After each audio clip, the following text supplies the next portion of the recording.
Il viendra pour être glorifié dans ses saints et admire au milieu de tous ceux qui croient. De Thessaloniciens 1:10. Je suis crucifié avec Christ et je vis non plus moi, mais c'est le Christ qui vit en moi. Galates 2:20.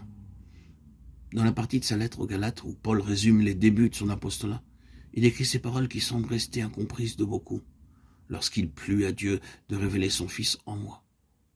Aux Colossiens, il annonce le mystère caché durant tous les siècles passés, que Dieu a maintenant manifesté à ses enfants, pour faire connaître parmi les nations les richesses de la gloire de ce mystère qui est Christ en nous, l'espérance de la gloire. Colossiens 1, 26, 27.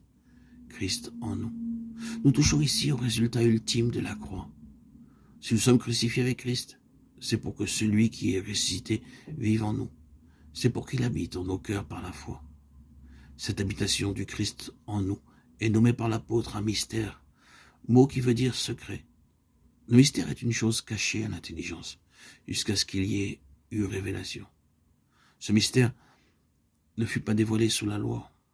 Alors, à quelques exceptions près, les hommes suivaient chacun son propre chemin sans se soucier de Dieu. Ils furent peu nombreux ceux qui, comme Abraham, virent de loin son jour et s'en réjouirent. Ceux qui, par la foi, s'emparèrent des promesses et en saluèrent l'accomplissement. Dieu ne révéla ses desseins qu'au temps de la grâce pour amener les hommes à l'obéissance de la foi. Romains 7, 25, 26. Et les rendre participants de sa gloire. L'apôtre souhaite ardemment que ses auditeurs soient aussi enrichis d'une pleine certitude de l'intelligence pour connaître le mystère, Colossiens 2, 2, qui lui a été révélé, Éphésiens 3, 3. C'est que Dieu appelle toutes les nations à participer aux richesses qui sont en Christ, et lui, Paul, a été choisi pour leur annoncer.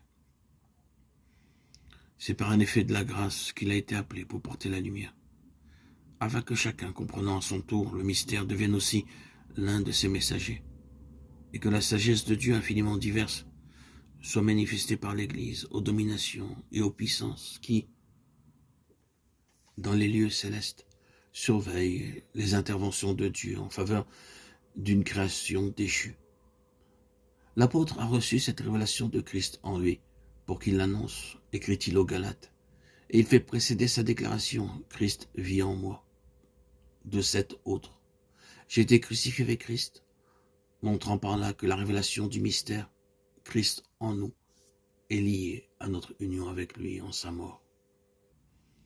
Dès que nous avons compris cet ultime message du calvaire et ses répercussions dans notre vie quotidienne, toute la pensée de Dieu à notre égard se déroule à nos yeux dans son harmonieuse beauté.